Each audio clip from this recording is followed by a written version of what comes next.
Hello everybody, my name is Ratnos, and today I wanted to make a quick video with some tips and tricks for everybody, but specifically for, there's some in here, a lot of them are kind of inspired by things you might want to be doing now that 9.5 or 9.1.5 is on the horizon.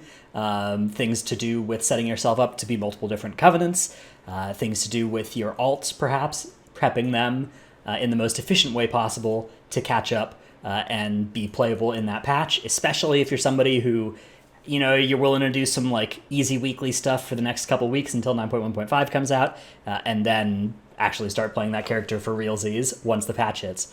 So first off is a extremely stupid tip that is just not feasible for actually anybody, but is kind of cool, and I have done it a little bit. And this is for characters that are interested in playing multiple covenants and are delighted by the exciting mission table system we have this expansion, for the 4th expansion in a row. And that is, if you do your Torghast runs in a group of people with multiple covenants, say you're like a Fae player, right? And you're doing a Torghast run with a Venthyr player, and they find some Venthyr person that needs help and then get them as a companion afterwards, you will get that credit as well. And if you later swap to Venthyr, you will find that companion hanging out in Torghast down at the bottom floor, waiting with an exclamation point over their head to be recruited as a companion. So, if you are interested in preparing yourself to have full mission tables on all 4 covenants, that is one way you could pursue that, is do some Torghast runs with people from multiple covenants and get that set up for you. All right, now that tip was probably not particularly useful for pretty much anybody. Next one is related to Sylvanas, which I'm now going to accept a summon to, because that's when I happen to be recording this, right before I do a heroic Sylvanas. Hopefully I get this video done in time. I recently did an LFR Sylvanas, though, just to test how bad it was. It's quite bad.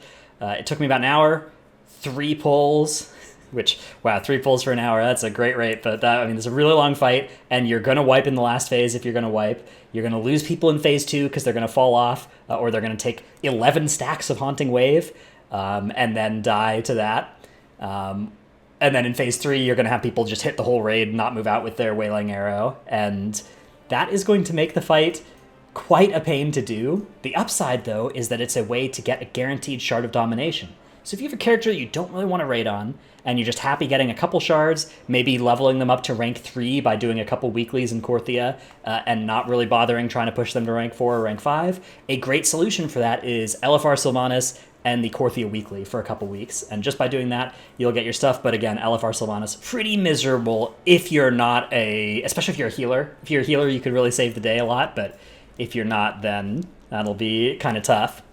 Another thing to note about the way Sanctum of Domination is structured is you get a lot of Stygian Embers from particularly Heroic and Mythic, right? You get 1 per boss per difficulty. So you get 1 Stygian Ember from an LFR boss, 2 from Normal, 3 from Heroic, and 4 from Mythic. But you also get some from mini-bosses, and the mini-bosses are heavily towards the start of the dungeon. There are 2 between the first and second bosses. I think there's another between the second and third boss, and then there's another one after the third boss, and then another one right before the 6th boss. And that's where all the mini-bosses are. So if you just do like Heroic first 3, that will actually get you quite a lot of Embers. And if you can just do that every week, that's a huge amount of Embers for not a huge amount of difficulty. Okay, another cool tip. Tip number, I don't really know, not really numbering these. I'm not going to have some clickbait title that says top 5 tips. Maybe I will, actually. I don't want to promise that. We'll see. If you mouse over your Renown button, it will tell you what your Renown status is. So for instance, on this character, all possible Renown has been earned for this week. But if your character hasn't earned all possible Renown, it will say Renown available. And it will say whether or not you can get it from just the campaign or from dungeons and raid bosses and stuff like that as well. So it can be a good way if you're kind of unsure whether you've gotten your Renown on your character, if it's Renown 53 and you don't really know your campaign progress and you don't know which weeklies you've done. That can be a good thing to do. Another thing to note is that rune carving recipes will soon be 100% drop rates from the dungeon ones. But there are a couple other ways you can get your rune carving recipes as well. Oh. Dude, are we pulling? We lost our tank. Okay, I'm pretty sure we're jumping off. Maybe we're not. We're jumping off. Okay, all right. Okay. So, There are a couple other ways you can get your rune carving recipes. This is not a good time to record a video, but whatever, I'm running with it. There are a couple other ways you can get your rune carving recipes. Korthia has it available for 2,000 cataloged research. I don't recommend spending this. I recommend saving your research for sockets and conduits, if that's something you care about at all in your character. But you can buy a random recipe for 2,000 research if you don't care about sockets and conduits. You can also buy it for anima if you've channeled anima 40 times with the anima conductor building. So once you've done that, you will earn the ability to use your anima for something useful, which is to buy a random memory of a rune carving power for 3,500 anima. So it's a pretty good rate. It's a pretty good deal, but it's not, it's not something that's feasible for a character that you want to play in the short to medium term. But if you start, conducting every day now, you can definitely do that by 9.1.5, and you can save yourself a trip to LFR Stone Legion Generals or whatever. Okay, another useful tip is weak auras and add-ons. There are some useful ones. I don't know how the covenant swapping interface is going to look next patch, but as of right now, there's a really useful weak aura. It's like covenant swap THD style that lets you can look around and see what the different soul binds look like in each covenant without even being in that covenant. And that can be useful for just, looking around. And you can use it to swap between your soul binds in a rested area very easily. Hopefully they, ease up restrictions on stuff like swapping between which conduit is in outside of being in a, by the Forge of Souls. But if they don't do that, this will still be a useful way to just manage that from your talent window. So I'll put that weak aura in the description below. Another useful add-on is Narcissus, or there are some weak auras that do this functionality as well, to show you your shard situation, showing you which set bonus you have, which ones you have equipped, and helping make it easy to just extract and replace them. This is a little bit less important now that you can't accidentally overwrite them anymore, but still a great way to visualize that. I think there are also some weak auras that will let you know if you don't have a set bonus equipped, like Ready Check, but I don't use any of those. Those are out there, I think. Okay, another useful little tip is if your Covenant Assault is active, so say you're a Venthyr player right now and the Venthyr Assault's up, your Mirror Teleport network will have a way to teleport you to the Maw.